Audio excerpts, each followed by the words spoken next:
क्या होता है प्री हिस्ट्री?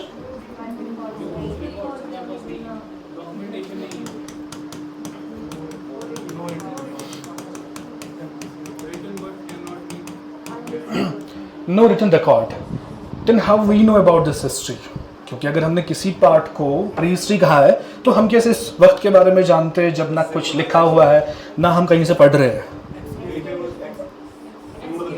एक्सकेवेशन से जो भी हम निकालते हैं फ्रॉम द अर्थ, जो आर्कियोलॉजिस्ट होते हैं उनका काम ही है to dig up the earth. वहाँ से फिर पुराना जो भी एंटिक्यूटी मिलते हैं या कोई भी आर्टिफैक्ट्स मिलते हैं उनको, फिर उस पर वो अंदाज़ा लगाते हैं। कोई भी चीज़ निकाली ज़मीन से, उस पर अंदाज़ा लगाया ये किस चीज़ के लिए यूज़ होता होगा और वही हमने लिखा, ठीक है, एनीथिंग, वही बन गया फिर history. We can say that pre history is not the actual one. इसमें सही भी हो सकता है, गलत भी हो सकता है, बट जब सेट हो गया है तो अब हम सब वही पढ़ते हैं as a prehistory. Whatever archaeologist, whatever historians has written about the different things जो भी इनको ज़मीन के नीचे से मिली, otherwise there is no written record available, जो प्री हिस्ट्री है। उसके बाद सेकेंड टाइप कौन सा हिस्ट्री का?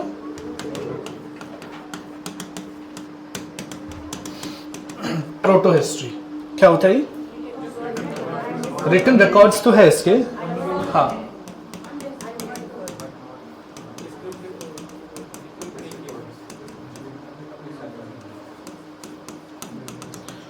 But not deciphered.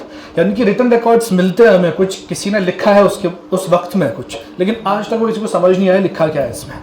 कोशिश अभी भी हो रही है उन चीज़ों को डिकोड करने की, लेकिन आज तक डिकोड नहीं हो पाया। हो सकता है आगे हो जाए, वो लैंग्वेज डिकोड करे कि इन जो भी, चाहे वो लीव्स पे लिखा है। अब पुराना जो ज़माना था उसमें या तो क्लॉथ पे लिखते थे या लीव्स पे लिखते थे या स्टोन्स पे लिखते थे, ये फॉर्म होती थी राइटिंग की, तो उन्हीं को कोशिश कर रहे हैं पढ़ने की। तो जब भी अब वो डिसेफर हो जाएगा तो तब कुछ और चीज़ें बाहर निकल के आएंगी, कुछ और चीज़ें हम जानेंगे हिस्ट्री के बारे में, ठीक है। Third is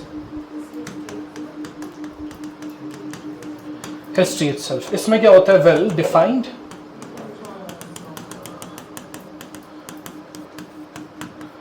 well defined records. यानी कि जो भी हमारे पास पुरानी किताबें हैं, अब वो वेल डिफाइंड रिकॉर्ड्स कहाँ से आए हमारे पास? ये अभी की बात नहीं है कि अभी किताबें लिखी गई है, ये तभी किताबें लिखी गई थी। उस टाइम पे लिखते कौन थे? या तो ट्रैवलर्स जो घूमते थे दुनिया में, डिफरेंट प्लेसेस पे जाते थे, वो लिखते थे उन जगहों के बारे में। आपने शायद अगर पढ़ा हो, शायद एंशिएंट में ना, this Hiuen Tsang is there, Fahien is there, ठीक है, ऐसे ही दिस, और कौन पढ़ा आपने?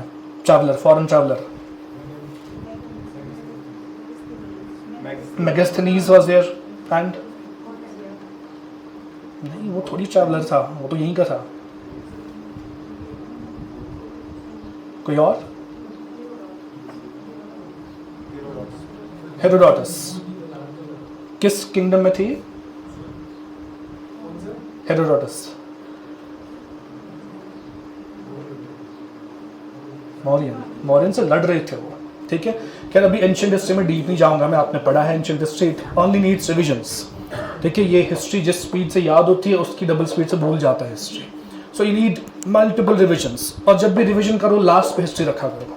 For example if your exam after 10 और 15 डेज, लास्ट सब्जेक्ट अगर कुछ रखना चाहिए that must be history only, क्योंकि ये बहुत जल्दी याद रहता है लेकिन जल्दी भूल भी जाता है। तो इट्स बेटर जब लास्ट पे इसको पढ़ेंगे तो एग्जाम अच्छा ही जाएगा फिर आपका।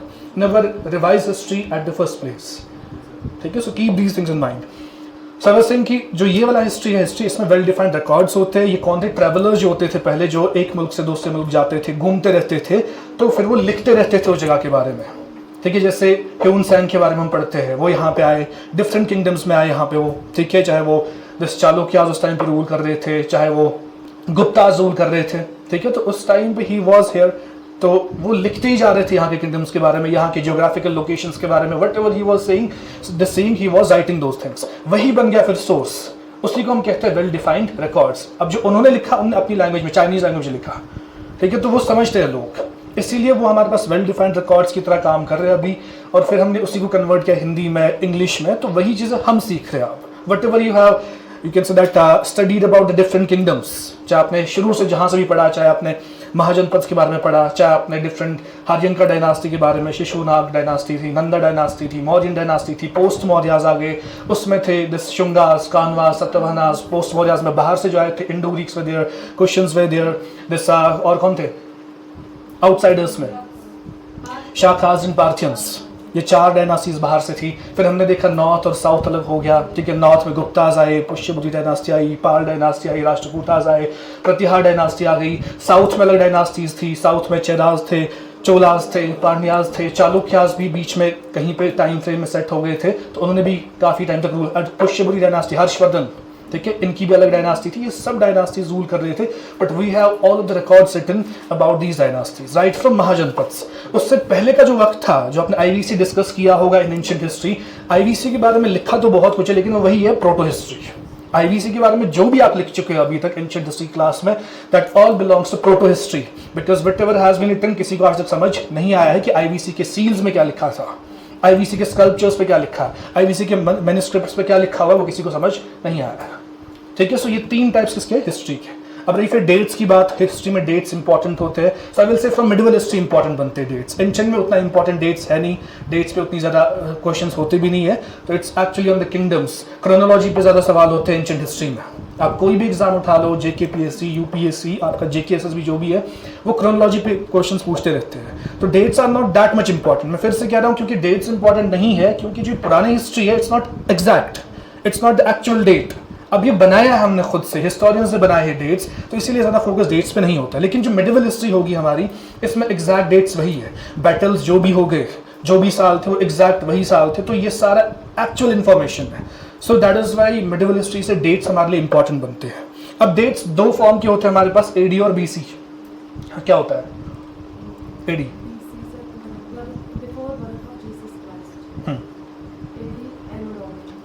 क्या होता है AD? आफ्टर क्या? इवेंट एक ही है, बर्थ से पहले का वक्त, बर्थ के बाद का वक्त, वही हमारे पास BC और AD है। कैसे BC चलता है, BC कैसे किस ऑर्डर में चलता है, बस वो बताएंगे। आपका तो हो गया है डिस्कस पहले भी, है आर्ट एंड कल्चर में किया है हमने। सो जो भी वैसे है कौन, is there any new student in class? कौन है? सब पुराने ही दिख रहे हैं। वो एक है वहाँ पे, आप बताओ। चलो BC किस ऑर्डर में चलता है? रिवर्स। एग्जाम्पल लिख दो जल्दी से।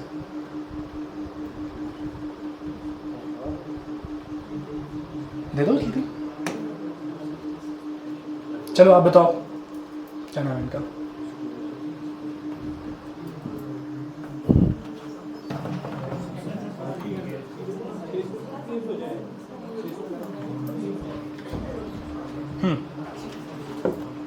BC किस ऑर्डर में चलता है? रिवर्स। एक एग्जाम्पल दो।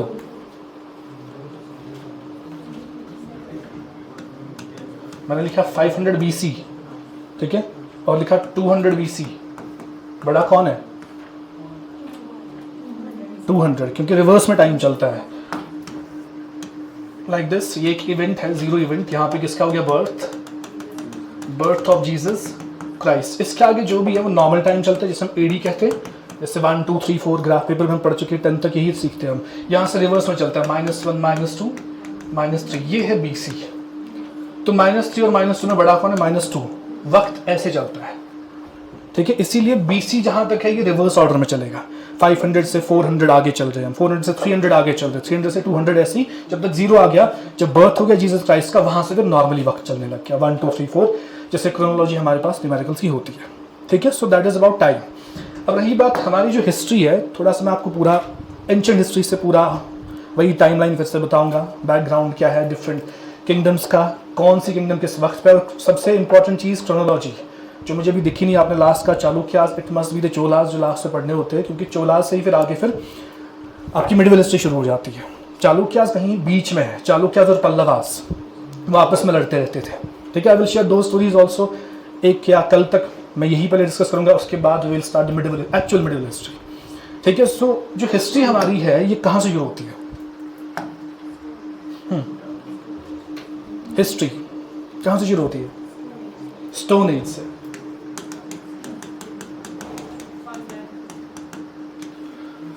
स्टोन एज का मतलब क्या है? एक ऐसी एज है जहां पे सिर्फ स्टोन यूज होता था। लेकिन क्यों सिर्फ स्टोन यूज होता था? क्या मजबूरी थी बस स्टोन यूज करने की? तो स्टोन कहां से आया था? वो ऑलरेडी था। जब अर्थ इवॉल्व हो रहा था, जब अर्थ बन रहा था, जब ह्यूमंस थे भी नहीं, अर्थ में सबसे पहले क्या बना था? ये स्फीयर बना था सबसे पहले अर्थ में। ठीक है, ज्योग्राफिकली कह रहा हूं मैं, lithosphere was the first sphere which was formed on the अर्थ, यानी कि क्रस्ट की बात कर रहा हूं मैं। एक ऐसा स्फीयर जहां पत्थर मिलते हैं, तो वो क्रस्ट में ही हमें मिलते हैं। ठीक है, तो लिथोस्फीयर के बाद अगर कुछ सेकंड चीज इवॉल्व हो गई, वो क्या हो गया था?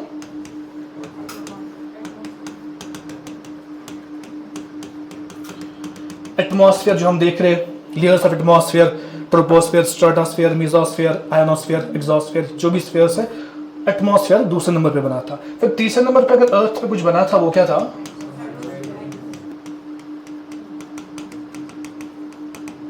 हाइड्रोस्फीयर। यानी कि तीन चीजें हमें मिली जिसकी वजह से हम जिंदा रहते हैं। इन्हीं का कॉम्बिनेशन हम क्या कहते हैं? बायोस्फीयर। एक ऐसा स्फीयर जहां पे लाइफ पॉसिबल है। इन तीनों का होना जरूरी है, तभी लाइफ पॉसिबल थी। ठीक है, थी भी और है भी, विद दीज थ्री एलिमेंट्स। तो अब देखो अवेलेबल मटेरियल क्या था? स्टोन। Lith mean stone. ठीक है, और ये पानी है। Stone and pani was available on the earth. So ये, और यहां से क्या हमें मिला जिंदा रहने के लिए? ऑक्सीजन। तो these are the basic three requirements जिसकी वजह से लोग अब आगे बढ़ रहे थे। इसके बाद जब लाइफ इवॉल्व होगी, पहले डिफरेंट प्लांट्स थे, ट्रीज थे, फिर इंसेक्ट्स आ गए, फिर दिस मरीन लाइफ शुरू होगी, फिर ह्यूमंस आने लग गए। ह्यूमंस अब इस फॉर्म में नहीं थे। Humans were like, they were not actual humans, they were this species जो चार टांगों पे चलते थे। क्वाड्रीपेडल कहते थे उनको। क्वाड्री मीन्स फोर, तो चार टांगों पे चलते थे वो। तो फिर जब एवोल्यूशन शुरू हो गया, ठीक है, ये चार टांगों से जब हम बाइपेडल बन गए, यानी कि जो हम बाइपेडल है, हम दो टांगों पे चलते हैं। जब ये एवोल्यूशन शुरू हो गया, अब जब लोग खड़े हो गए, इरेक्ट पोस्चर बन गया, तो उनने देखा अवेलेबल मटेरियल क्या था यूज करने के लिए? स्टोन। कपड़े भी नहीं होते थे उनके पास, it was just, they were just roaming ऐसे ही नेक्ड। फिर ने डिफरेंट मटेरियल जो on the surface of earth था उसी को यूज किया, खुद को ढकने के लिए, रहने के लिए, खाने के लिए, पीने के लिए। They use all the available material on the surface of earth. So इसीलिए जब पहला मटेरियल जो देखा गया वो यही था, दे वर हैविंग दी स्टोन। सो उन्होंने स्टोन यूज करना शुरू किया। तो जो भी इस वक्त के साथ लोग एसोसिएटेड थे उसे कहते हैं स्टोन एज। समझ गया? तो ये स्टोन एज कैसे फिर चला?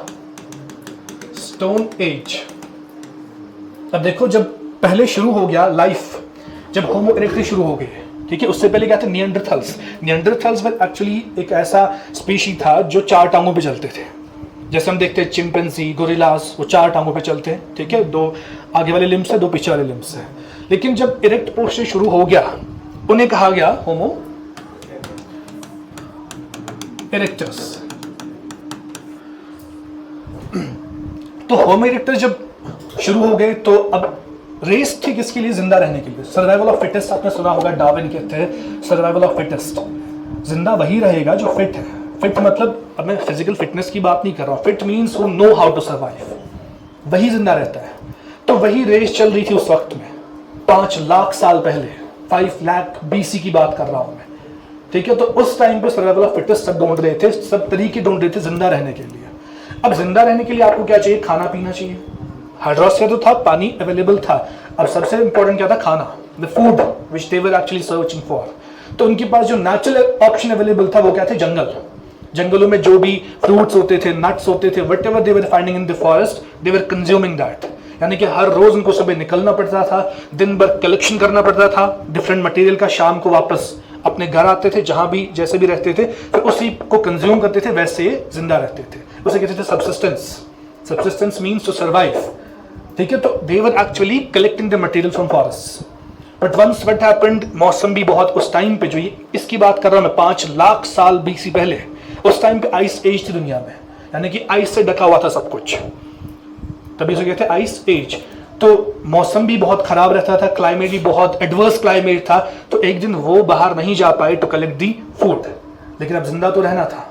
हमारा मजहब भी तो कहता है हम उस टाइम पे पिग भी खा सकते हैं जब कुछ नहीं मिलेगा, तब हमें इजाजत इस चीज की भी है, वही सबसिस्टेंस होता है, हमें तब मना नहीं किया गया उस चीज के लिए। तो वही सबसिस्टेंस वो अपना रहे थे। ठीक है, तो जब कलेक्शन नहीं कर पाए नट्स और फ्रूट्स का फॉरेस्ट से, तो उन्होंने देखा तो what to do for that day. जब ये कलेक्शन नहीं कर पाए तो इनको ऑप्शन मिला जो जानवर साइड से चल रहे थे, let us kill these animals and we will consume these animals, तो वैसे ही हम जिंदा रह पाएंगे। उस टाइम पे अगर काऊ मिलती, कुछ भी गाय माता भी मिलती, तो उसको भी मार देते, क्योंकि सवाल था किसका, सबसिस्टेंस का, ठीक है। हाँ, तो पेट तो आजकल चलता है, तब जिंदा रहने की बात होती थी, हम आजकल बस टेस्ट देखते हैं फूड का। तो जब इनने हंटिंग शुरू किया, वो दूसरा प्रोफेशन बन गया, फिर दे स्टार्टेड हंटिंग। लेकिन अब देखो हंटिंग कैसे शुरू की, जब इनके दिमाग में पहले आया कि जिंदा तो रहना है, ठीक है, दिमाग में तब जोर लग गया जब जिंदा रहने का सवाल उठा, और तभी उठता है ना। मतलब एग्जाम में आप ज्यादा रिकैपिटुलेट कर पाते हो, चीजें जल्दी याद हो जाती है, जो चीज साल भर समझ नहीं आई उस टाइम पे जल्दी समझ आती है। क्यों? वो सर्वाइवल की बात होती है, आपको आगे जाना है, you have to pass the examination, तभी आप प्रेशर डालते हो दिमाग में। पूरे साल आप वो बिल्कुल ही सेडेंटरी लाइफस्टाइल जीते हो, आराम से बैठे होते हो, आप कोशिश भी नहीं करते हो समझने की चीजों को, ठीक है। तो ये एंड पे सब कुछ आप करते हो, प्रेशर है, प्रेशर से ही सीखते हैं, लाइफ वही है। हम क्यों कहते हैं एक्सपीरियंस, अगर पढ़ाई से सब सीखते तो हम बड़ों से कभी पूछते नहीं। आजकल जब भी हमारे घर पे कुछ होता है, हम पढ़े लिखे को नहीं ढूंढते, हम ढूंढते सबसे बड़ा कौन है घर पे। क्यों? क्योंकि उसने वो इवेंट जिए, उसके साथ वो इवेंट्स हो रखे हैं, तो he has the best experience which he can share कि how to come out of the problems. Not one with the PhD degree, not one the doctor जो हाईएस्ट प्रेस्टिजियस डॉक्टर होगा, उससे नहीं पूछते, घर के बड़े से पूछते हैं। क्यों? क्योंकि उसने वो प्रेशर पहले भी देखा है, हो सकता है he can give the best solution. तो प्रेशर इज द थिंग जिससे हम कुछ नई चीजें निकाल के लाते हैं, प्रेशर से ही हम शेप हो जाते हैं, आराम से शेप नहीं होते हम। तो इन पे जब प्रेशर पड़ा तो ये सोचने लग गए, तो इनके दिमाग में आया लेट्स किल द एनिमल्स। लेकिन अब मारने का सवाल था, वो किससे मारेंगे हम, किसी से तो हाथ से तो नहीं मार सकते जानवरों को, मारना था किसी से, ठीक है। तो इनको दिखा था स्टोन, क्योंकि वही अवेलेबल था साइड में स्टोन, तो they picked up that stone, stone से मारने लगे किनको, जानवरों को। लेकिन इनने सीधे रॉ स्टोन उठाया, जो मिला स्टोन उसको उठाया और उसके सर पे मारा, तो उसको मारा, उसको कंज्यूम किया। तो दैट मीन जो रॉ स्टोन था, ये पुराना स्टोन था जो अवेलेबल था उनके पास, इसीलिए जो पहला वाला वक्त था स्टोन एज का, उसे हम कहते हैं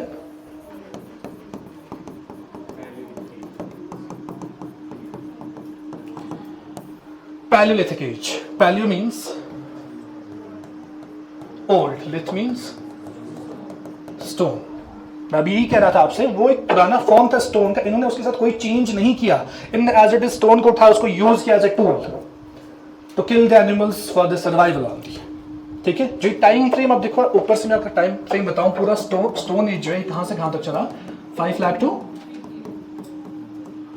3000 BC, रिवर्स 5 लाख से 3000 BC तक पूरा स्टोन एज चला। उसमें पहला जो था वो कौन सा था, पैलियोलिथिक एज। एक ऐसी एज जब लोगों ने, जो होमो इरेक्टस थे उस टाइम पे, उन्होंने बस स्टोन को, रॉ स्टोन को यूज किया टू किल दी एनिमल्स, तभी इसका नाम ही पड़ा ओल्ड स्टोन एज, ठीक है। और इसका टाइम फ्रेम कहां से कहां तक है, अमंग दिस 5 लाख से शुरू होगा, कहां तक,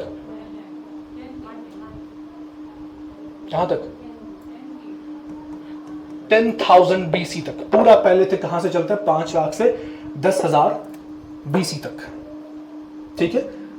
इस पूरे टाइम फ्रेम में अब ये वाला जो पैलियोलिथिक एज है, ये भी 3 फेजेस में डिवाइडेड है। आई होप कि आपने पढ़ा हो, कौन कौन सा,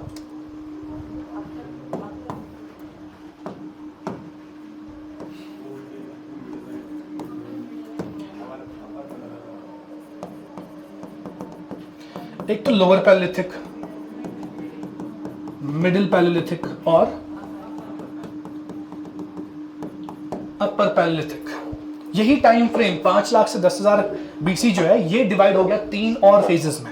लेकिन डिवीजन किस बेसिस पे हो रहा है, किस बेसिस पे, डिफरेंस ऑफ टूल्स। अगर मैंने कहा इस पूरे एज में टूल जो थे रॉ फॉर्म में थे, लेकिन इस पूरे टाइम फ्रेम में अलग अलग टूल्स यूज हो गए, इसीलिए हमने डिफरेंशिएट किया। डिफरेंशिएट हमेशा तब होता है जब कुछ डिफरेंट फॉर्म आता है। अगर 10 साल तक एक चीज चली, 10 साल के बाद कुछ चेंज हो गया, दैट मीन्स वहां से डिफरेंशिएशन शुरू हो गया, इसीलिए हम उसको अलग रखते हैं, उस चीज को, उस वक्त को। ऐसी इस पूरे वक्त में 3 अलग अलग वक्त थे, lower palaeolithic, middle and upper. क्या था इनका time frame, from 5 lakh to 1 lakh BC, ये था कौन सा, लोअर। फिर 1 लाख टू 40,000 BC, 40,000 से लेके 10,000 BC तक कौन सा, अपर पैलियोलिथिक। और डिफरेंस क्या है यहाँ पे, वही टूल्स का। यहाँ पे अलग टाइप के टूल्स थे, फिर टूल्स इनने शेप देना शुरू की, वक्त बदल गया। अब देखो शेप भी क्यों नहीं दी, क्या मजबूरी पड़ी इनको शेप देने की टूल्स को। अगर उन्होंने सबसे पहले रॉ टूल को यूज किया, रॉ पत्थर को यूज किया, वक्त आगे बढ़ा, ठीक है। जब पहले आप बोलोगे पहले रॉ स्टोन क्यों यूज किया, इनके लिए क्यों इजी था उस पत्थर को उठाना और मारना जानवर को, क्योंकि जानवरों की स्पीड नहीं थी उतनी। स्पीड क्यों नहीं थी? आइस एज की वजह से। हम नॉर्मली तो बहुत तेज दौड़ पाते हैं, लेकिन आइस जब होता है हमारी स्पीड हाफ से भी कम हो जाती है। जब हम भी भागते हैं इस बर्फ में, तो वैसे ही हमारी स्पीड भी वैसे ही कम थी उस टाइम पे, और जो जानवर थे वो भी तेज नहीं भाग पाते थे, तो इसीलिए रॉ स्टोन को उठाते थे और हंट करते थे एनिमल्स को। तो इसीलिए उनको शेड देने की जरूरत पहले नहीं पड़ी। लेकिन वक्त के साथ वही हालात बदल गए, मौसम बदल गया, क्लाइमेट बदल गया, आइस क्या होने लग गया? कम होने लग गया। जितना आइस कम होने लग गया उतनी स्पीड बढ़ने लगी। किसकी? एनिमल्स की। जब स्पीड बढ़ने लगी फिर से सवाल आ गया सर्वाइवल पे, क्योंकि अब तो उनको मजा टेस्ट भी आया था, किसमें? मीट में। ठीक है, अब दो चीजों का सवाल था, एक तो जिंदा और टेस्ट, जिंदा रहने के लिए। टेस्ट अब ऐड हो चुका था, अब तो और ज्यादा सर्वाइवल की बात हो रही थी। तो उस चीज को ऐड करने के लिए इनने सोचा अब हमें क्या करना चाहिए। तो इनने जो पत्थर पहले यूज करते थे उनको काटा बीच में से, उनको छोटा किया।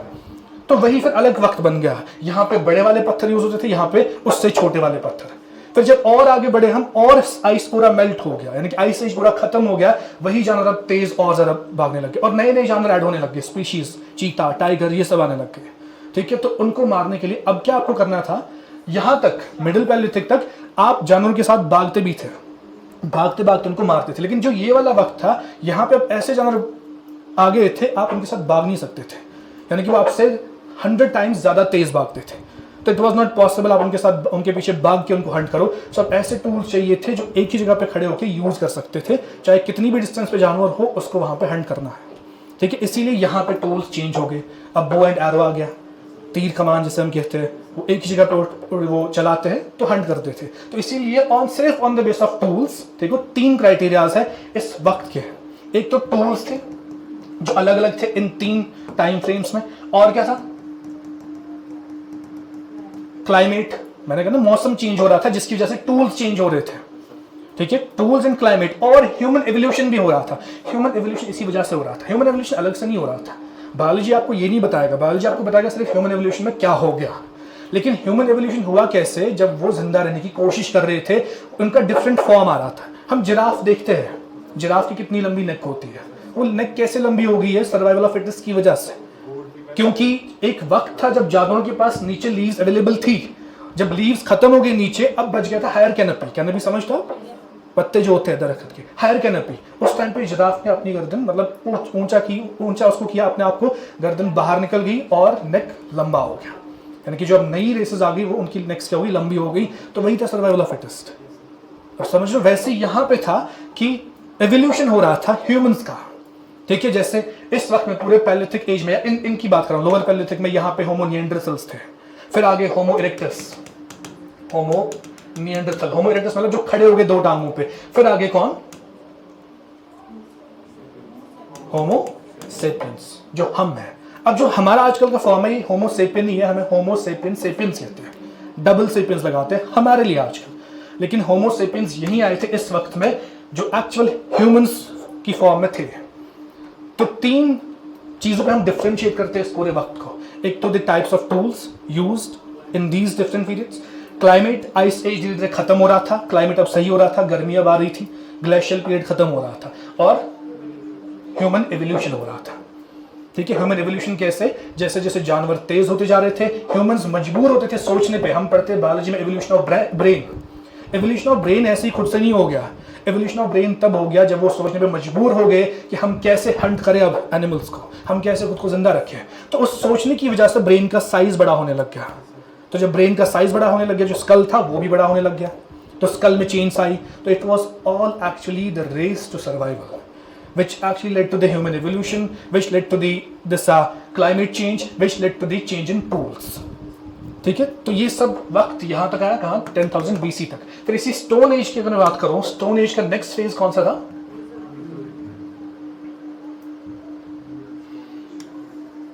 मीजोलिथिक। मीजोलिथिक मतलब, मीजो का मतलब क्या होता है? मिडिल, और lith we know stone, middle stone age. ठीक है, ये एज कहां से कहां तक चली?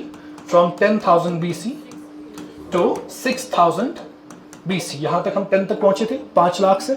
ठीक है, यहां आगे 10 से फिर 6,000 BC में कौन सा चला? Middle stone as. इसमें भी वही चेंज आ गए। अब पॉलिश टूल्स आने लग गए, माइक्रोलिथ। अब टूल्स एक उंगली के साइज के आने, 3 inch, this is a 3 inch finger.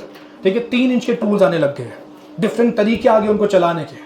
ठीक है, जो पुरानी मूवीज़ है जो हिस्टोरिकल चीज़ें दिखाती है, वो क्या करते थे, जो बनाना के पत्ते होते थे, बनाना ट्री के, उनको पूरा सर्कल बनाते थे, उसमें फिर उन टूल्स को रखते थे, स्टोन टूल्स को, जो उंगली की साइज़ के और आगे शार्प होते थे, फिर उसको हवा देते थे मुंह से ज़ोर से, वो सीधे जाके शिकार पे लगता था।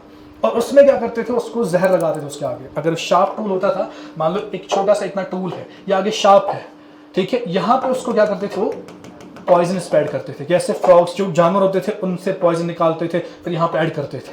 फिर जब इनसे हैंड करते थे तो यही बन गए फिर कौन से टूल्स, माइक्रोलिथ्स। तो ये एवोल्यूशन हो गया टूल्स में। आगे अब देखो होमो सेपियंस ही थे, लेकिन अब आगे जो चेंज हो रहा है वही क्लाइमेट और टूल्स। इसके आगे दो चीजें चेंज हो रही थी, क्लाइमेट और टूल्स। जानवर और तेज होते जा रहे थे, इसी में फिर एग्रीकल्चर शुरू हो गया मिडिल में, ठीक है। जब अब देखो एग्रीकल्चर भी कैसे, पहले मैंने क्या बोला, क्या चल रहा था, कलेक्शन चल रहा था, जंगलों से जिंदा रहने के लिए कुछ आइटम्स कलेक्ट करते थे, उसको खाते थे, कंज्यूम करते थे।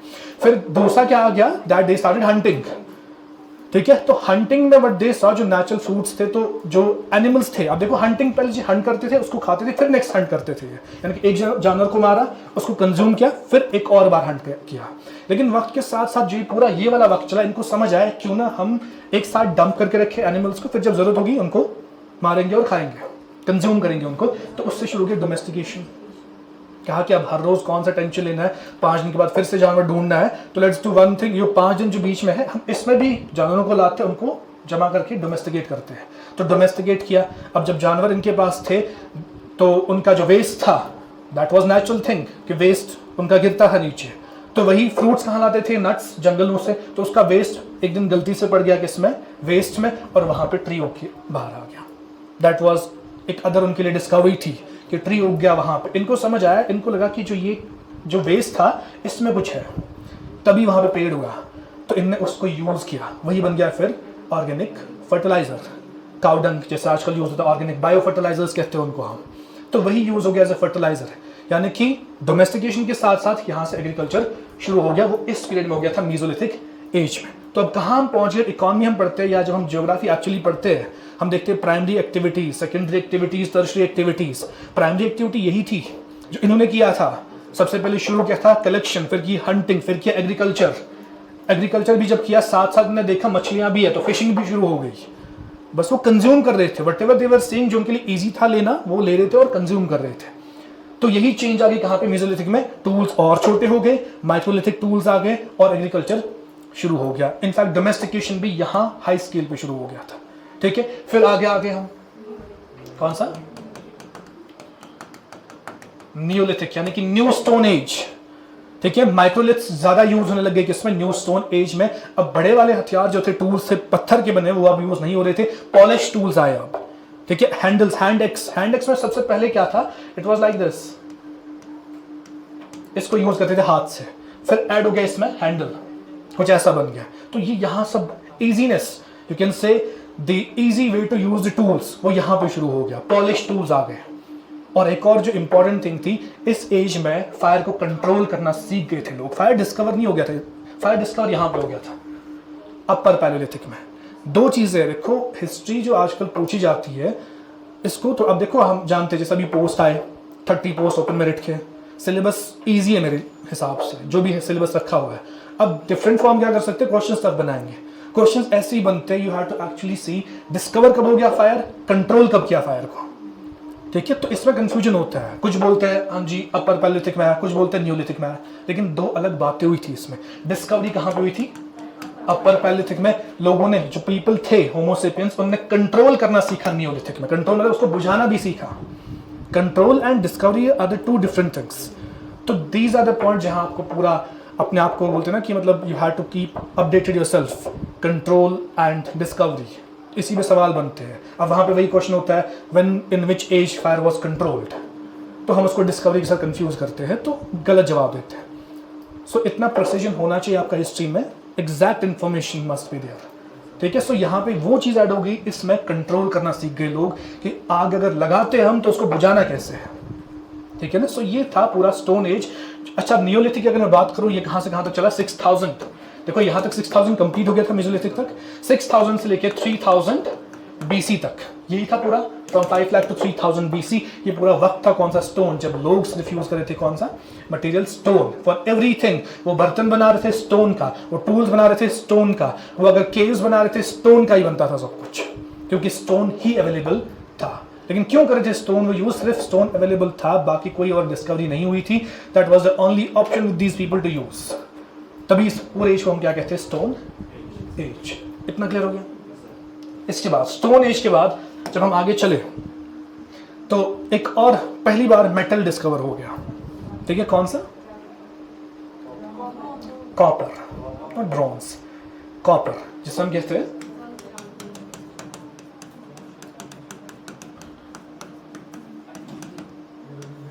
ब्रोंज थोड़ी अभी आएगा, आई विल मेंशन ब्रोंज कब आ गया। ठीक है, चाल्कोलिथिक एज आ गया। चाल्को का मतलब असल में ये क्या है? ग्रीक वर्ड है, it's actually which means copper. ठीक है, ये कहां से शुरू हो गया? जहां पे हम रुके थे अभी 3000 से लेके ऑलमोस्ट 1500 BC तक बहुत ही इमर्जिंग फील्ड रहा, जहां पे कॉपर यूज किया लोगों ने, कॉपर डिस्कवर किया लोगों ने और कॉपर यूज किया। तो इसमें बाकी सब फीचर्स वही है, जैसे एग्रीकल्चर था, डोमेस्टिकेशन ऑफ एनिमल्स था, लोग अब सेडेंटरी लाइफ जीने लग गए। इससे पहले वो घूमते थे जंगलों में, ढूंढते थे जानवरों को या वो कलेक्शन करते थे। लेकिन इस टाइम तक जब एग्रीकल्चर शुरू हो गया, अब वो क्या करते थे? साल के 2-3 महीने उगाया, फिर बैठते थे पूरे साल, जैसे यहाँ पे होता है। हम देखो अभी जो कश्मीर में चल रहा है वो क्या? अभी लोग सब बिजी है किसके साथ? जमींदारी के साथ।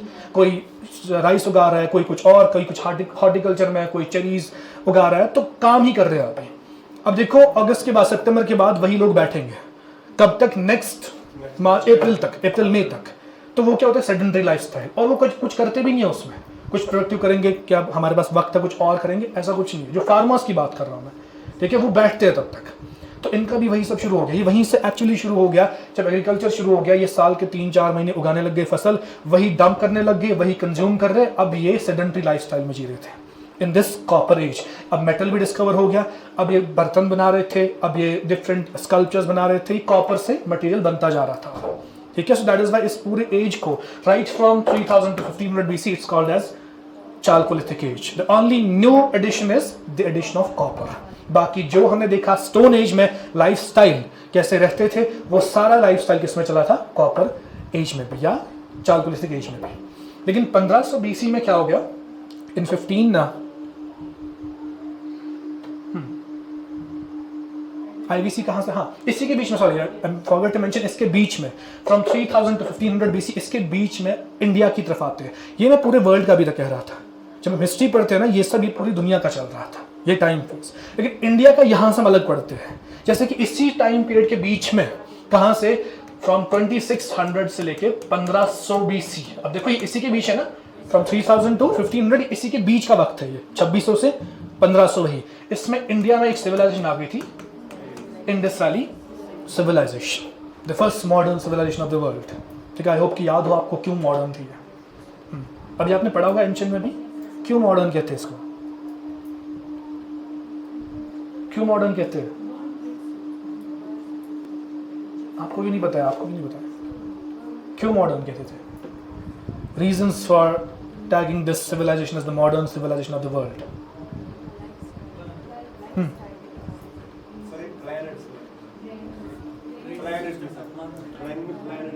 प्लान तो बाकी प्लान नहीं थे।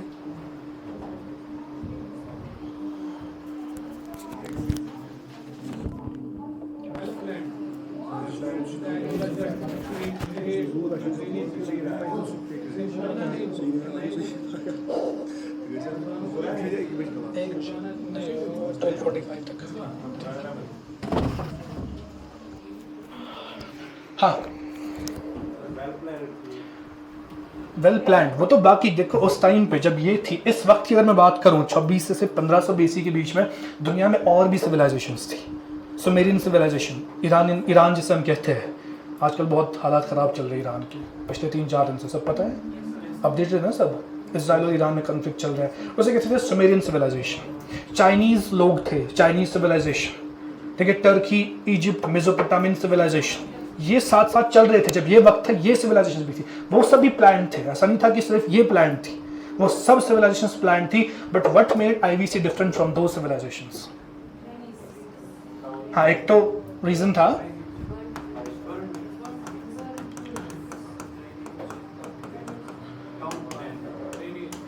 Burned brick.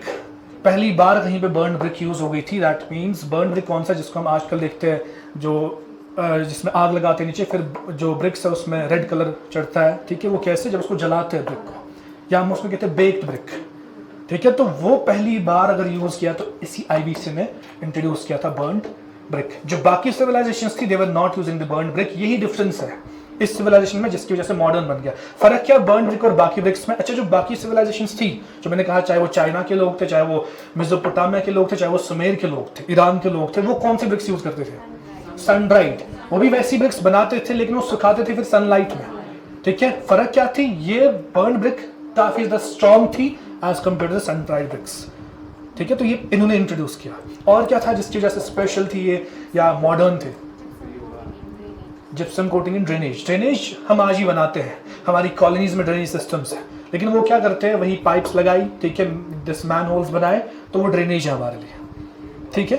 तो लेकिन इनका जो था, जो उनकी पाइप्स होती थी, वो क्या होती थी? Permeable, semi permeable. से सेमी परमिएबल यानी कि उससे पानी निकलता था उन पाइप से। आजकल सेमी परमिएबल नहीं है, आजकल ड्रेनेज सिस्टम ऐसा है, पाइप्स से पानी पास नहीं होता है, वो उसी से आगे चलता है, फिर आगे जाके कहीं बड़े उस जहाँ पे भी उसका स्टोर बना होता है वहाँ पे डिपॉजिट होता है। लेकिन तब ये क्या करते थे, जब ड्रेनेज में पानी जाता था, वो पानी फिर उनके पोर्स के थ्रू चला जाता था, साफ होके, फिल्टर होके, फिर किससे मिलता था? जमीन के पानी से, ग्राउंड वाटर जिससे हम कहते हैं, उससे मिलता था। ये आज भी नहीं है, लेकिन इन्होंने रखा था ड्रेनेज विथ जिप्सम कोटिंग, यानी कि जिप्सम, अगर पाइप थी उसको अंदर से जिप्सम कोटिंग करते थे, फिर जाके उससे पानी पास करते थे, जिसकी वजह से पानी की कमी नहीं हो रही थी। आजकल अगर प्रेसिंग इशू वर्ल्ड का है वो क्या है कि पानी खत्म हो रहा है, ठीक है। सीधे दिल्ली में ग्राउंड वाटर है ही नहीं। वहां अगर आप 500 फीट भी खोदोगे ना जमीन, अब यहाँ पे जब ट्यूबवेल्स बनाते हैं, वेल्स बनाते हैं, हम ज़्यादा 100 फुट जाते हैं तो पानी निकल के आता है वहां से, 50 फुट पे भी पानी आता है। लेकिन दिल्ली में अगर आप 500 फीट भी खोदोगे नीचे, पानी नहीं मिलेगा कहीं। वो क्या हुआ, ग्राउंड वाटर खत्म हो चुका है दिल्ली में due to the over use of water, ठीक है। हमें अभी फील नहीं हो रहा है क्योंकि यहाँ पे पानी बहुत अवेलेबल है कश्मीर में, लेकिन वक्त ये भी आएगा जब यहाँ पे भी ऐसे हालात हो जाएंगे। और पानी तो वैसे ही एक ऐसा रिसोर्स है जिस पे मुल्क लड़ रहे हैं आपस में। अभी देखो इंडिया पाकिस्तान में हल्का सा कुछ स्कर्मिश हो गया, सबसे पहले पानी बंद किया गया, जिसकी वजह से लगा कि उस पर प्रेशर पड़ सकता है मुल्क पे, पानी की, एक रिसोर्स की वजह से, ठीक है। तो that is the importance of resource, और प्रेशर पड़ा भी है, ठीक है। अब वैसे क्या हो गया, एयर स्ट्राइक में क्या हो गया, कौन आगे रहा कौन पीछे रहा, वो सब जानते हैं। बट जो एक्चुअली रिसोर्सेज की लड़ाई है वो अपनी जगह है। पानी इज अ रिसोर्स, वो भी इंपॉर्टेंट रिसोर्स टू सर्वाइव। तो इसीलिए जो पानी है ये बन गया है एक इंपॉर्टेंट रिसोर्स, जिस पे आगे आप देखोगे मुल्क लड़ेंगे आपस में, ठीक है, रिसोर्सेज पे। तो वैसी जो ड्रेनेज थी इनकी, ये इतना ख्याल रखते थे ड्रेनेज का कि जिप्सम कोटिंग करते थे ताकि जो हम यूज कर रहे हैं पानी, जो हमारे लिए वेस्ट पानी है, वो हम फिर से रीयूज कर पाए। हमारे पास कोई ऐसा प्रोविजन नहीं है, जो एक बार वेस्ट हो गया पानी वो फिर वेस्ट में ही चला जाता है, ठीक है। So that was the reason. Second reason ये क्या थी, modern civilisation of the world. और कोई रीजन?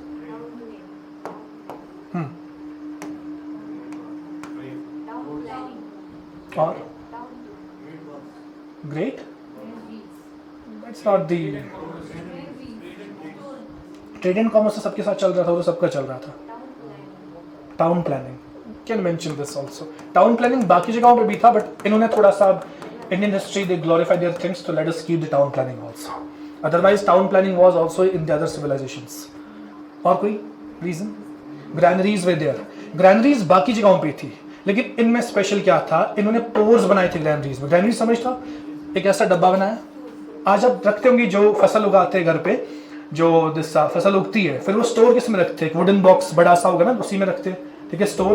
तो इन्होंने उसमें एक साइंटिफिक टेक्निक यूज की थी, इन्होंने पोर्स रखे थे उसमें, ताकि वेंटिलेशन क्रॉस रहे इसमें, ताकि वो ग्रेन्स हमेशा फ्रेश रहे। ये इनका साइंटिफिक मेथड था जो अलग था बाकियों से, इसी वजह से इनको बोलते थे modern civilisation of the world. इसको इंडस वैली सिविलाइजेशन को। बाकी जो इनने यूज किया होगा, आई होप कि आपने सब पढ़ा होगा, चाहे इनके सील्स थे, चाहे इनके स्कल्पचर्स थे, चाहे इनकी पॉटरी थी, चाहे इनने जो इनका सोशल सिस्टम था, पॉलिटिकल सिस्टम था, चाहे इनका इकोनॉमिक सिस्टम था, एवरीथिंग पढ़ा होगा आपने in ancient history about Indus valley civilisation. तो इसके बाद हम कहाँ तक आए? अभी 1500 BC तक। हमने देखा इसमें दो चीजें होगी इस पूरे वक्त में, ठीक है। एक तो कॉपर यूज किया गया और इंडिया में एक ग्रेट सिविलाइजेशन शुरू हो गई थी, इंडस वैली सिविलाइजेशन। इसको इंडस वैली क्यों बोलते हैं? क्योंकि ये पूरी सिविलाइजेशन जो थी 95% of civilisation was on the banks of the river Indus, तभी इसको कहते हैं इंडस वैली सिविलाइजेशन। दूसरा नाम क्या है इसी सिविलाइजेशन का? हड़प्पन सिविलाइजेशन। क्यों है इसका हड़प्पन सिविलाइजेशन नाम? क्योंकि पहली साइट जो एक्सकेवेट की थी, जो पहली आर्कियोलॉजिस्ट ने एक्सकेवेट की थी, दैट वाज हड़प्पा। कहां पे आजकल हड़प्पा? पाकिस्तान में, ठीक है। दूसरी साइट कौन सी एक्सकेवेट की गई? मोहनजोदारो, वो भी कहां है? पाकिस्तान में है। तो पहली जो की गई थी उसी पे फिर इसका नाम रखा गया हड़प्पन सिविलाइजेशन, या इसको अपना नाम किससे बुलाते? इंडस वैली सिविलाइजेशन के नाम से।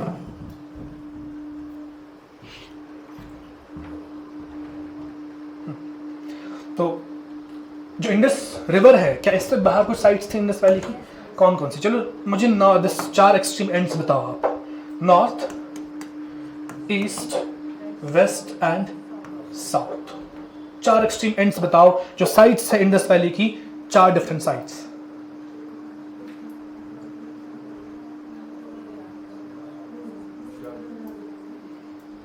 जल्दी बताओ।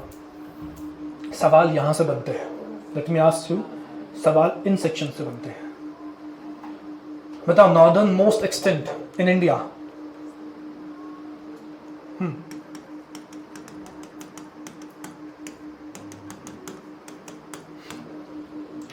The site named as Manda in J&K, ये नॉर्दर्न मोस्ट एक्सटेंट है। इंडिया की बात कर रहा हूँ, अदरवाइज अफगानिस्तान में भी है। नॉर्दर्न में इसको वर्ल्ड लेवल पे नहीं कह रहा हूँ, इंडियन लेवल पे कह रहा हूँ, ठीक है। अच्छा, इस साइड से, वेस्टर्न साइड से, सबसे वेस्टर्न साइट कौन सी इंडस वैली की? गुजरात स्टेट है। हाँ, साइट डिफरेंट साइट्स ना इंडस वैली की। इंडस रिवर पे आपने पढ़ी होंगी, जैसे मोहनजोदारो, हड़प्पा, ठीक है, राखीगढ़ी, ये सब डिफरेंट साइट्स है किसके? इंडस वैली के।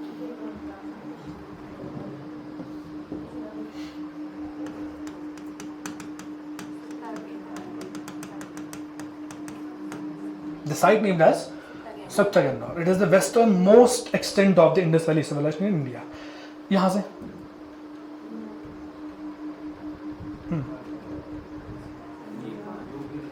अरे नोटबुक पे देखी बताओ। गुजरात में, common sense. Not in Gujarat, modernly Pakistan, sorry Pakistan में, क्योंकि मैं पूरा इंडियन सब कॉन्टिनेंट की बात कर रहा हूँ, इंडिया प्लस पाकिस्तान। इंडिया आजकल के इंडिया में नहीं, तब का जो इंडिया था, इट इंक्लूड्स पाकिस्तान ऑल्सो। कौन सा, साउथ और ईस्ट? Eastern most extent. यहाँ पे जो यूपी में गांव है Alamgirpur, this is the eastern most extent of the Indus valley civilisation. South में सही बता रहा हूँ।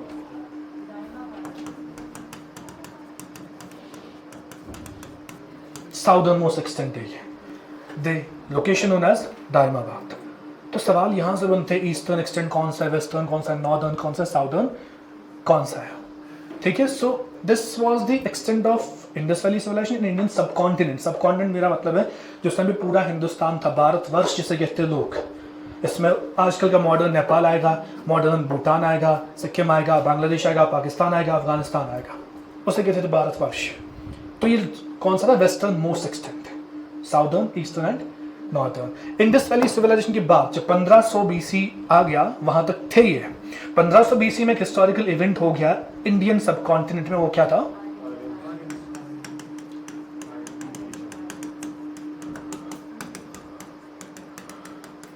Advent of Aryans. कब हो गया ये? 1500 बीसी में ही शुरू हो गया आर्यंस का इंडिया आना। अब सवाल ये, आर्यंस कौन है? Central Asia. सेंट्रल एशिया हम किसे कहेंगे? हाँ जी, चलो आप बताओ, सेंट्रल एशिया किसे कहेंगे हम? ईरान, मिडिल ईस्ट कहते हैं उसको, कजाकिस्तान, किर्गिस्तान, अफगानिस्तान। अफगानिस्तान का कुछ part, not leave Afghanistan, Turkmenistan, Tajikistan. कितने हो गए? फिर से बताओ 5 कौन से शुरू में? First Afghanistan, leave Afghanistan, Kazakhstan, Turkmenistan, Tajikistan, Kyrgyzstan and Uzbek, ठीक है। ये 5 कंट्रीज है जो मेजरली कंप्राइज करते हैं सेंट्रल एशिया को, बिल्कुल हिंदुस्तान के ऊपर है। जब आप मैप देखते हो वर्ल्ड का, हिंदुस्तान के ऊपर जो भी आपको ये कंट्रीज मिलती है, ये क्या है? Central Asia. एक वक्त था ये पांचों कंट्रीज किसके पार्ट थे? रशिया के, जब इसको कहते थे यूएसएसआर। ठीक है, तो फिर टूट गया डिफरेंट रीजंस की वजह से, हमें वहां नहीं जाना है, what were the reasons for the disintegration of USSR. But ये पांचों कंट्रीज पार्ट किसके थे? यूएसएसआर के, रशिया के। ठीक है, जो आजकल है ये 5 countries, it comprises central Asia.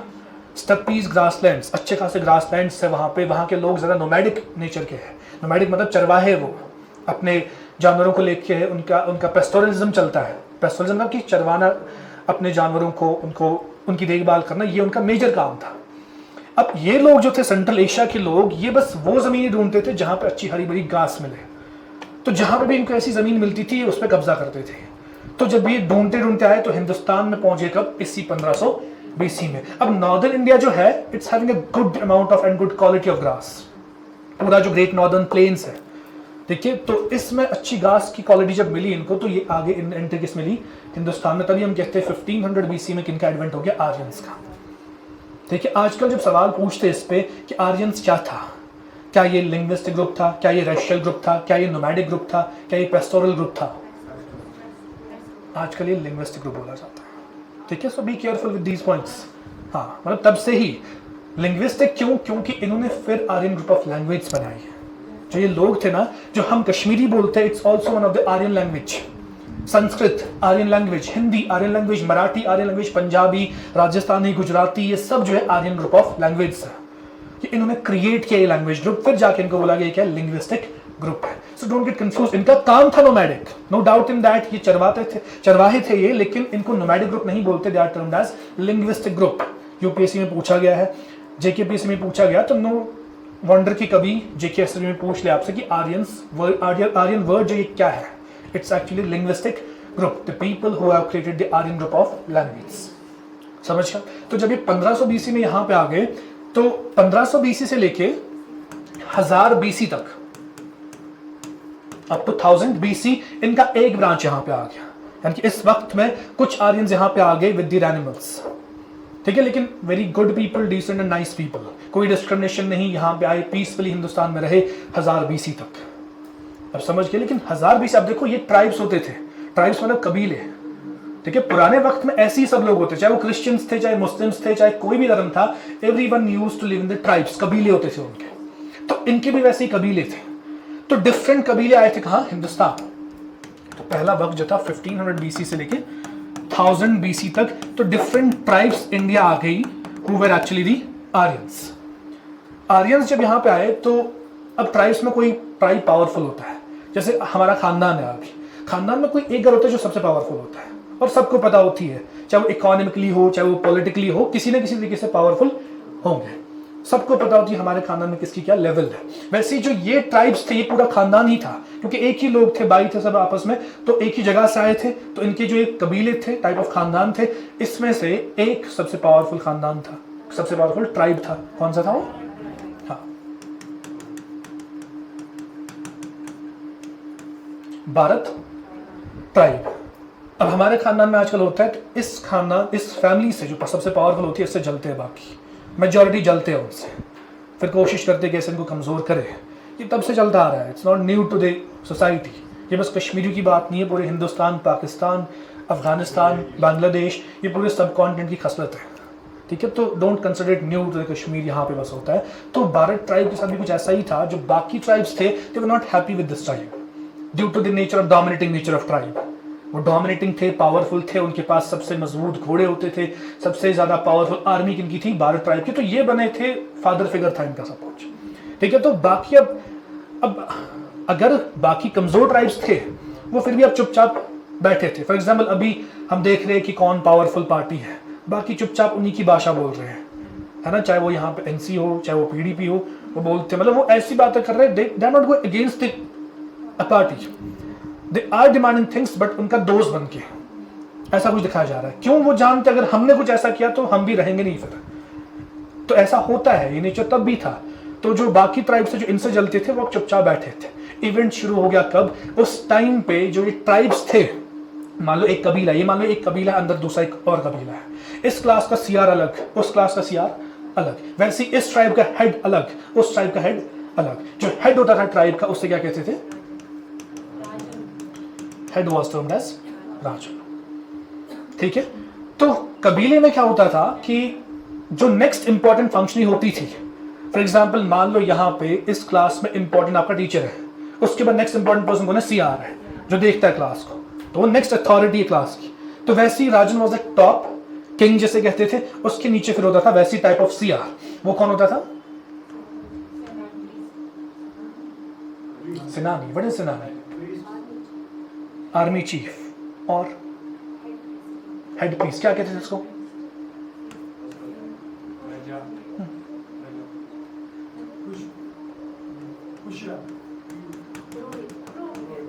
He was termed as Purohit. Purohit means head priest. तो हर एक कबीले को हेड प्रीस्ट चुनना होता था। जैसे हम अपनी कॉलोनी में देखते एक इमाम होता है, टाइप ऑफ हमारे लिए हेड प्रीस्ट है, वो जो नमाज पढ़ाता है पूरी कॉलोनी को। वैसे इनके लिए हर एक ट्राइब के लिए पुरोहित एक होता था, जिसको खुद कौन चुनता था? This person. Rajan was the person जो चुनता था नेक्स्ट हेड प्रीस्ट कौन होगा। फॉर एग्जाम्पल वो देखता सीनियर कौन है प्रीस्ट में से, उसको बनाया हेड प्रीस्ट। फिर ऐसी प्रमोशन होती थी, जब उसका टाइम खत्म हो गया तो नेक्स्ट इंसान को बनाया हेड प्रीस्ट। ठीक है। तो ऐसी भारत ट्राइब में एक इशू हो गया कि जिसको नेक्स्ट हेड प्रीस्ट बनना था उसको नहीं बनाया, उसकी जगह किसी और को बनाया। कौन थे ये दो पर्सन्स?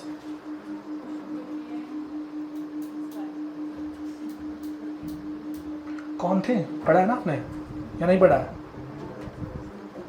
नहीं।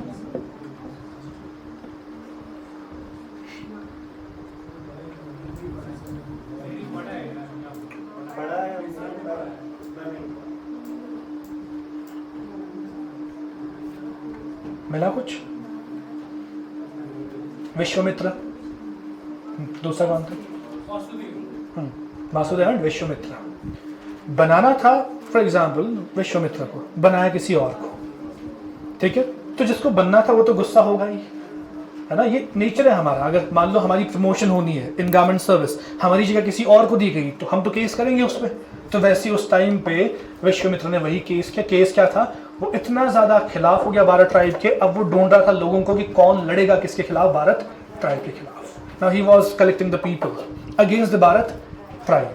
तो कलेक्ट करते करते उसने अपने ही इन खानदानों में से, क्योंकि ये क्या थे, ट्राइब्स थे, डिफरेंट खानदान थे, डिफरेंट कबीले थे, इसने 5 जमा किए, यानी कि 5 कबीलों को इसने जमा किया जो तैयार हो गए किससे लड़ने के लिए, भारत ट्राइब्स। लेकिन ये 5 ट्राइब्स प्लस वासुमित्र या विश्वामित्र कहते थे इसको। ठीक है। He was aware of this thing कि हम भारत ट्राइब से नहीं जीत पाएंगे, तो ये और लोग ढूंढने लग गए।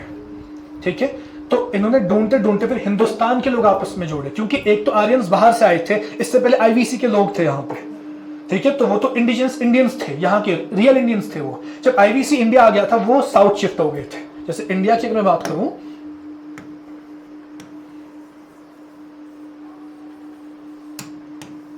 नॉर्थ से तो कौन आए थे? आर्यंस आए थे। जो यहाँ पे इंडस रिवर पे लोग रह रहे थे वो शिफ्ट हो गए कहाँ? South India. यहाँ उनने ये जगह ऑक्यूपाई की, यानी कि जो इंडियंस थे वो अब इस साइड से थे, आर्यंस ने अब ये वाला एरिया ऑक्यूपाई किया था, नॉर्दर्न इंडिया। ठीक है। अब नॉर्थ इंडिया में से आर्यंस में से वासु या विश्वामित्र ने कितने ट्राइब जमा किए? 5 ट्राइब्स, बट एक कम थे, वो गया इनमें इंडियंस में, यहाँ से और 5 कबीलों को जमा किया। अब कितने बन गए? 10। ठीक है। इसने 10 ट्राइब्स को जमा किया to fight against Bharat tribe, जिसने गलत किया था इस हेड प्रीस्ट के, जिसको बनना था इसके साथ गलत किया था। तो यही फिर बन गए 10 किंग्स, क्योंकि ट्राइब का हेड कौन? राजा। तो इसी को बोलते famously 10 means 10। Battle of Dasrajan. I hope कि you must have gone through the battle of Dasrajan. तो इस बैटल में battle happened between these 10 kings, these 10 tribes and the Bharat tribe. But what was the conclusion of this battle? That Bharat tribe was victorious. Bharat tribe ने हराया इन 10 tribes को। Bharat tribe was the victorious one. उसी वक्त फिर भारतवर्ष नाम पड़ा, क्योंकि पूरा जो एरिया था अब इंडिया का वो इनने कवर किया। इसी पूरे इंडियन सबकॉन्टिनेंट को नाम दिया इनने भारतवर्ष। तो ये नाम वहां से आया हुआ है। जो आजकल हम भारत देखते हैं, it's actually from the Bharat tribe over the Aryans. अब समझ के, अब जब ये बैटल जीत गए, मैंने ये कहा कि 5 ट्राइब्स कौन थे? इनके अपने लोग थे, आर्यंस ही थे। 5 कौन थे? बाहर वाले थे। बैटल जब जीत गए तो उस टाइम पे जो फिर बाकी सिपाही बचते हैं उनको क्या बनाते हैं? बंदी बनाते हैं। ठीक है। तो उनको प्रिजनर्स ऑफ वॉर बनाया, यानी कि जो भी अब लोग बच गए उनको किसमें डाला? जेल में। किसने डाला? भारत ट्राइब ने। उसमें जो अपने लोग थे, जो इन 5 ट्राइब से लोग थे, उनने माफी मांग ली तो हो गया सेटल, क्योंकि अपने ही लोग थे तो उन्होंने माफ कर लिया उनको, तो इनके साथ अच्छा रिश्ता वापस बन गया। लेकिन जुल्म हो गया इनके साथ, जिनके साथ इंडियन 5 ट्राइब्स के साथ। ठीक है, इन्हीं को हिस्टोरिकल कॉन्टेक्स्ट में इनको क्या बोलते हैं, जो इनके प्रिजनर्स ऑफ वॉर थे, कौन, जो आर्यंस थे, इनको बोलते हैं टर्म्ड एज दासास। जो ये 5 ये वाले ट्राइब्स थे जो यहां बच गए लोग, उनको बंदी बनाया किसने, भारत ट्राइब ने, उनको क्या नाम दिया गया, दास्यूस। ठीक है, तो इसीलिए आजकल ऋग्वेद में भी लिखा है Dasyu hatya, hatya means murder, mass killing of the Dasyus. ये डिस्क्रिमिनेशन होता था इनके साथ काफी जुल्म हो गया, दे वर एक्चुअली अकोमोडेट, इनको माफ किया गया। जुल्म फिर यहीं से शुरू हो गया जब 1000 BC आ गया, क्योंकि 1500 BC से एंट्री मारी थी इंडिया में, 1000 BC तक ये सब हो गया। ठीक है, इन 1000 BC सेकंड ब्रांच जो फिर ये और आते गए आर्यंस, इनने फिर जुल्म शुरू किया। ठीक है, तो जो दूसरा ब्रांच था, first was from 1500 to 1000 BC, दूसरा ब्रांच 1000 BC से लेके 600 BC तक आ गया। ठीक है, लेकिन इसके एंड पे 1000 BC पे जो ये बैटल हो गया था, बैटल ऑफ दसराजन, या महाभारत का एक पार्ट है battle of Dasrajan, it's part of Mahabharat. ठीक है, महाभारत में और भी लड़ाइयां हो चुकी है, लेकिन एक पार्ट ये भी है, द बैटल ऑफ दसराजन। तो एंड पे जो हो गया था, the issue of Dasas and Dasyus, these were their own people, Aryans, these were the Indians. ठीक है, तो जब यहां वक्त आ गया, यानी कि इसके आगे 1000 BC के आगे जब चल गया, इनने लोगों को you can say that Stratify किया। स्ट्रेटिफाई मतलब अलग अलग लेवल्स बनाए लोगों के, इनने बांटा लोगों को 4 डिफरेंट कैटेगरीज में। ठीक है, कौन कौन से कैटेगरीज, सबसे पहले इनने रखे समाज में, कौन, ब्राह्मण। जी कब हो रहा है, इस वाले टाइम फ्रेम में हो रहा है। दूसरे के नंबर पे कौन रखे, क्षत्रियास। तीसरे नंबर पे वैश्यास, फोर्थ पे शूद्रास। ये इनने 4 कैटेगरीज अलग अलग बनाई on the base of occupation, काम के बेसिस पे कौन क्या काम कर रहा है। अब ये 3 कैटेगरी जो पहली थी, ये अच्छा काम करते थे, ये भी अच्छा काम, क्योंकि इनके बगैर भी इनकम्प्लीट है। अगर हमारे सफाई यहाँ पे नहीं होगी डिफरेंट ड्रेनेज में, तो हम भी अच्छे से नहीं रह पाएंगे। काम चारों का इंपॉर्टेंट है, लेकिन अब किसी को नीची नजर से देखा जाता है, किसी को अच्छी नजर से देखा जाता है। तो जो 3 थे पहले ब्राह्मण, ये कौन थे, they were actually the priests and teachers, जो सिखाते थे, जिनका काम था नॉलेज को स्प्रेड करना, डिसेमिनेट करना नॉलेज को। प्रीस्ट हवन करना होता था, वो कौन करते थे, ब्राह्मण्स। कोई पूजा करनी होती थी, वो कौन करते थे, ब्राह्मण्स। ये इनका काम था। सबसे टॉप मोस्ट प्रायोरिटी के लोग कौन थे, ब्राह्मण्स। क्षत्रियास थे इसके बाद। क्षत्रियास कौन थे, वॉरियर्स, यानी कि सोल्जर्स की बात कर रहा हूं मैं। जब भी जंग होती थी ट्राइब्स की आपस में, तो वो कौन होते थे, क्षत्रियास जो लड़ते थे। तो ये आर्मी थी। ठीक है, क्षत्रियास के 2 काम थे। क्या क्या काम थे क्षत्रियास, डिफेंस एंड अटैक एक ही काम है। तो रूलर्स भी कौन होते थे, क्षत्रियास ही। जो आप किंग देखते हो ना, मेजॉरिटी किंग्स, चाहे मौर्य, नॉट मौर्य, उससे पहले जो भी किंग्स थे, वो एक्चुअली किससे थे, क्षत्रिय क्लैन से थे, क्षत्रिय वर्णा से होते थे। क्षत्रियास पीस टाइम पे खुद किंग होते थे, खुद रूल करते थे। वॉर टाइम पे खुद बनते थे, वो लड़ने वाले वॉरियर बनते थे। ये 2 फंक्शंस थे इनके क्षत्रियास के। At the peace time they used to rule, at the war time they used to fight. तो ये भी एक इंपॉर्टेंट एस्पेक्ट बनता है इनके लिए। क्षत्रियास पे इनके 2 फंक्शंस थे, रूलर्स भी यही थे, लड़ने वाले भी यही थे। उस टाइम पे जो ज्यादा पावरफुल होता था वही होता था रूलर। इसीलिए warriors as well as rulers, ये कौन थे, क्षत्रियास थे। तीसरे कौन थे, वैश्यास। ये थे ट्रेडर्स एंड मर्चेंट्स, या एग्रीकल्चर में जो भी थे वो कौन थे, वैश्यास। एक सेक्शन ये भी था जो उगाते थे, जो ट्रेड करते थे, जेमस्टोन्स का, डिफरेंट डायमंड्स का, गोल्ड का, हर एक चीज का ट्रेड करते थे, वो कौन थे, वैश्यास। और फोर्थ कैटेगरी कौन थी, शूद्रास। ये क्या था, ये करते थे menial jobs. They used to serve these 3। इनके घर पे काम करना, इनके घर में इनके बर्तन धोना, इनके वॉशरूम साफ करना, इनके कपड़े धोना, हर कोई सफाई का काम कौन देखते थे, शूद्रास। किन के घरों पे, लेकिन इन 3 के घरों पे। अब जो आर्यंस थे उन्होंने क्या किया, उन्होंने इन 3 कैटेगरीज में अपने लोगों को रखा सब। एक तो दासास और 12 ट्राइब के लोग, इन 3 कैटेगरीज में उनको बांटा। उसमें से जो ये काम कर रहे थे वैश्यास, जो वॉरियर्स थे वो क्षत्रियास, जो प्रीस्ट थे वो ब्राह्मण्स बन गए। जो ये दास्यूस थे सब, दीज इंडियंस, इनको सबको रखा किसमें, शूद्र कैटेगरी में, based on their skin colour and their occupation. Occupation तो खैर यही देते थे उनको कि आप ये करो, लेकिन उनको क्योंकि इनका जो स्किन कलर था वो क्या था, डार्क कंप्लेक्शन था, काले लोग। इस बेसिस पे आर्यंस थे वो गोरे थे, इन्होंने इनको किस में रखा? शूद्र कैटेगरी में। तो यहीं से हो गया जुल्म शुरू, यहीं से हो गया डिस्क्रिमिनेशन इन दी सोसाइटी। इनके साथ काफ़ी जुल्म हो रहा था, लेकिन इसके बाद और जुल्म बढ़ गया। यहाँ तक तो फिर भी ठीक था, शूद्र आज तक उतना जुल्म नहीं था, बस इनको मीनियल जॉब्स देते थे। जुल्म इसके बाद और बढ़ गया। कैसे बढ़ गया? ऐड कौन हो गई समाज में? अनटचेबल्स। अक्सर बहुत लोगों में कंफ्यूजन होता है, पहले भी मैं डिस्कस कर चुका हूँ आपके साथ ये सब चीज़ें। बहुत लोगों में कंफ्यूजन होता है कि शूद्रास ही अनटचेबल्स है, लेकिन ऐसा नहीं है एक्चुअली। शूद्रास अनटचेबल्स नहीं है, क्योंकि शूद्रास आर द पीपल जो इनके घरों पे जाके काम करते थे, तो अनटचेबल कैसे थे? ठीक है, इसी में एक और क्लास जोड़ दिया गया, कौन सा था?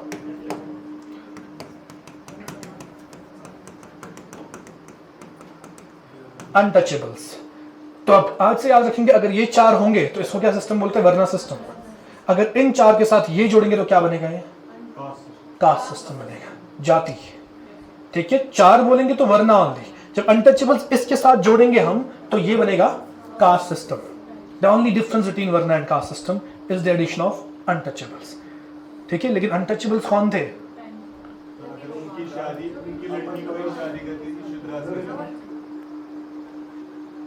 अनटचेबल्स आपको तो पता है सब, आई नो। हाँ चलो आप बताओ, हु आर अनटचेबल्स? आप?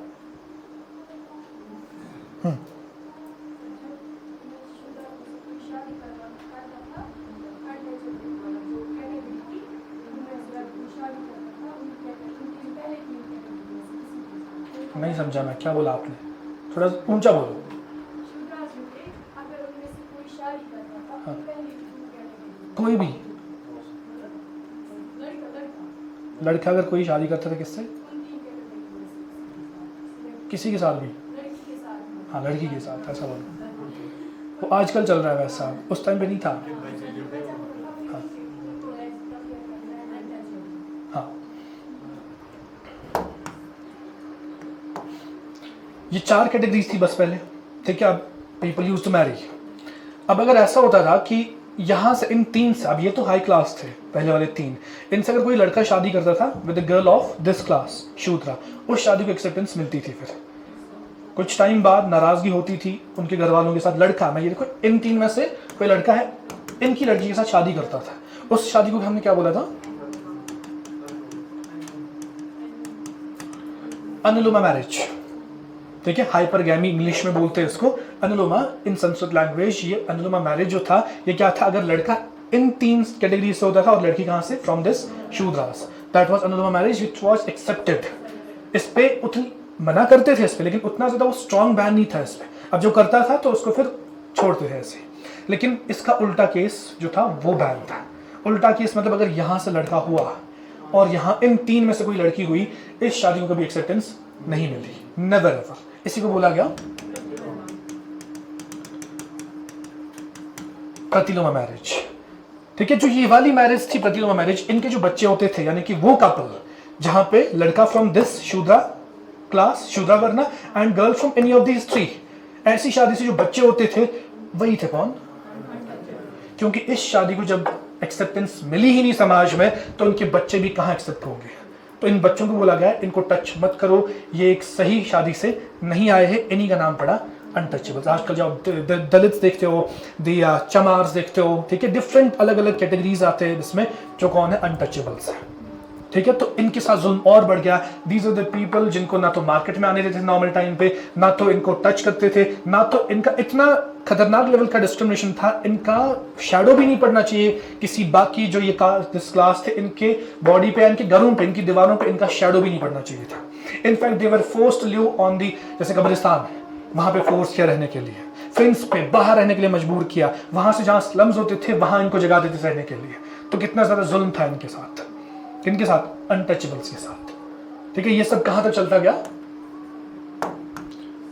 600 BC तक। इस जुल्म के खिलाफ जो है आवाज उठने लग गई, क्योंकि जो भी इनके साथ जुल्म हो रहा था, अब शूद्रास भी, इनके साथ भी कहीं हद तक जुल्म हो रहा था, लेकिन सबसे ज्यादा कौन सफर कर रहे थे? These untouchables. इस जुल्म के खिलाफ कुछ लोग खड़े हो गए, इन्होंने इस जुल्म के खिलाफ आवाज उठाना शुरू की। और होता भी है, जब भी जुल्म काफी ज्यादा बढ़ता है तो कोई ना कोई उठता है आवाज उठाने के लिए। ऐसे ही उस टाइम पे समाज में जो थे कुछ लोग उठे अगेंस्ट द जुल्म which was with the untouchables and the Shudras, उन्होंने एक ट्रेडिशन शुरू किया था, ठीक है। ट्रेडिशन शुरू किसने किया था? जुल्म के खिलाफ आवाज उठाई, which was actually termed as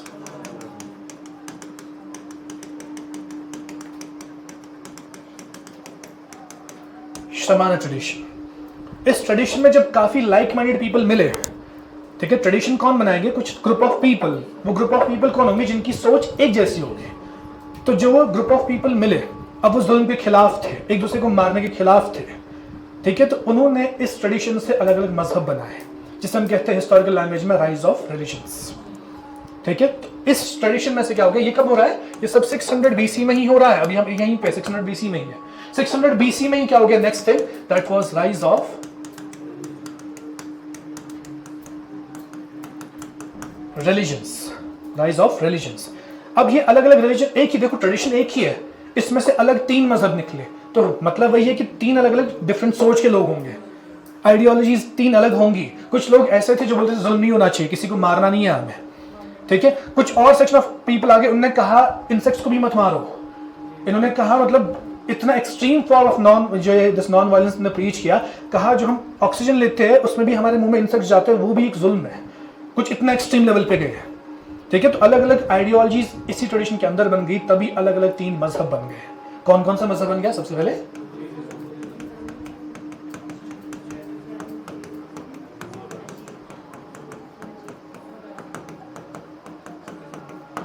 तीन मजहब कौन बन गए? ये सब किसके खिलाफ थे? जो जुल्म शुरू किया था आर्यंस ने, कौन सा? अनटचेबल्स के साथ और किसके साथ? शूद्रास के साथ। उसके खिलाफ ये ट्रेडिशन शुरू हो गया। इस ट्रेडिशन में से 3 मजहब बन गए। इसी 600 BC में सब कुछ हो रहा है।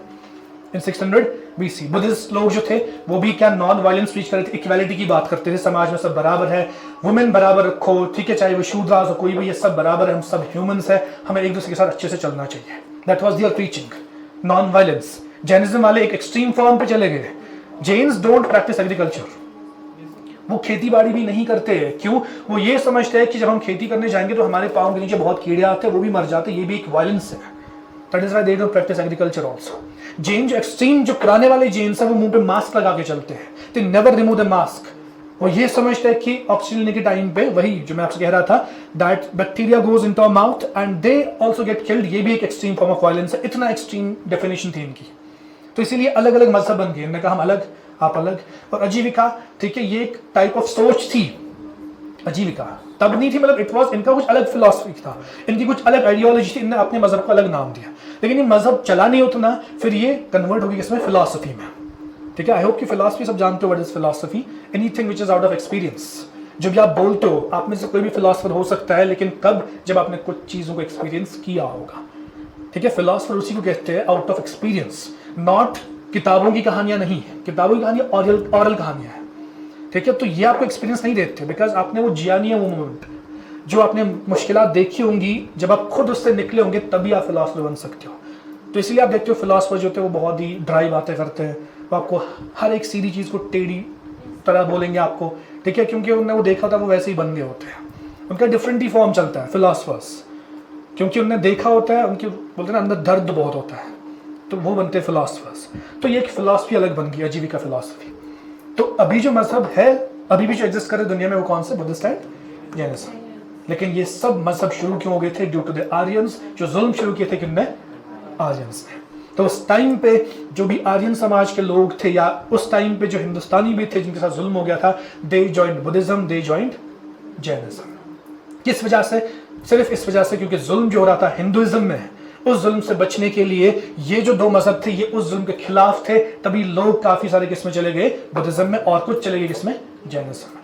दैट इज हाउ अब सोसाइटी कैसे बनी। यहाँ पे कुछ लोग हिंदूज थे, कुछ लोग बुद्धिस्ट थे, कुछ लोग जैन्स थे, ठीक है। सो जब अब ये सब खत्म हो गया, डिस्क्रिमिनेशन जिसका मन था निकलने का हिंदुइज्म से, वो निकला, ओपन चॉइस थी सबके पास सब। तो अब जब सेट हो गया सब कुछ, मामला सेट हो गया, कोई डिस्क्रिमिनेशन की बात जो है वो अपनी मर्जी से चल रहा है, अब जो रहना चाह रहा है डिस्क्रिमिनेशन वो रह रहा है, जो निकलना चाह रहा है वो निकल रहा है, ठीक है। तो फिर शुरू हो गया फोकस किस पे? काम पे। अभी तक क्या चल रहे थे? सोशल इशू चल रहे थे, लोग इसमें लगे हुए थे, लोग तरक्की नहीं कर रहे थे, लेकिन अब शुरू हो गया किस पे फोकस? काम पे, ट्रेड एंड कॉमर्स पे।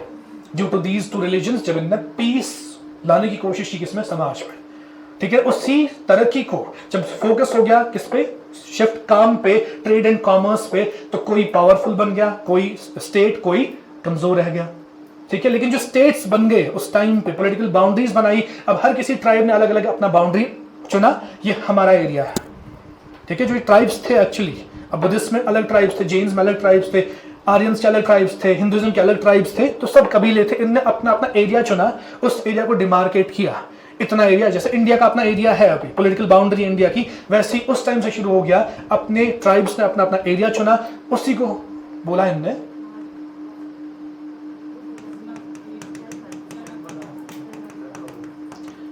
they called those territories as जनपद। जनपद बहुत सारे थे, क्योंकि कबीले काफी सारे थे, उन्होंने अपना अपना जनपद चुना।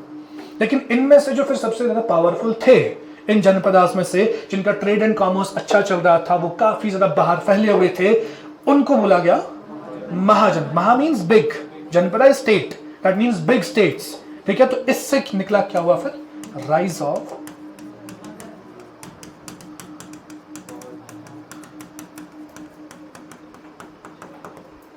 महाजनपदास। ये कितने थे, 16 स्टेट्स बड़ी थी, 16 महाजनपदास। लेकिन बड़े कैसे थे ये, क्या इनका एरिया बड़ा था, क्या ऐसा कोई क्राइटेरिया था कि ये बड़ा एरिया है तो ये बड़ा महाजनपद हो गया, क्या एरिया क्राइटेरिया था इनका, ओनली ट्रेड एंड कॉमर्स। कोई महाजनपद छोटा भी होता था, लेकिन उनका ट्रेड एंड कॉमर्स इतना ज्यादा होता था। अब देखो, अभी for example Israel is there, कितना छोटा सा देश है वो, मतलब दिखता भी नहीं है मैप पे वो, फिर भी पावरफुल। क्यों, आर्मी अच्छी, उनका हथियार अच्छा। ऐसे उस टाइम पे area was not the criteria.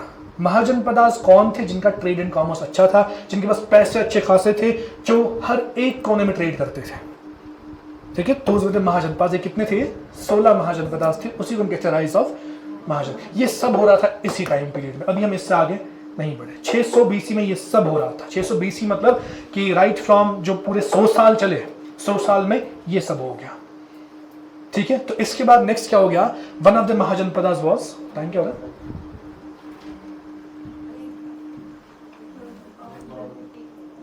12:52। I will and the class here, मेरी एक और क्लास है अभी। सो अभी हम यहाँ तक आए, राइज ऑफ महाजनपदास तक, 16 इन नंबर। कल हम देखेंगे इसके आगे कहानी कैसे चली, महाजनपदास में सबसे पावरफुल कौन था, कैसे उसने बाकी सबको हराया, कैसे उसने बाकी सब टेरिटरीज को कब्जा किया, उस पर सबसे पावरफुल कौन बन गया, फिर मगध बन गया। मगध की कैसी कहानी चली, कौन सी डायनास्टीज थी, मगध जब खत्म हो गया, मौर्याज जब खत्म हो गए, कैसे पोस्ट मौर्याज आए, कैसे उन्होंने यहाँ पे रूल किया, पोस्ट मौर्याज के बाद कैसे इंडिया के डिविजन हो गए। All the stories will be shared in tomorrow's class. Thank you for today, मिलते हैं आपसे कल।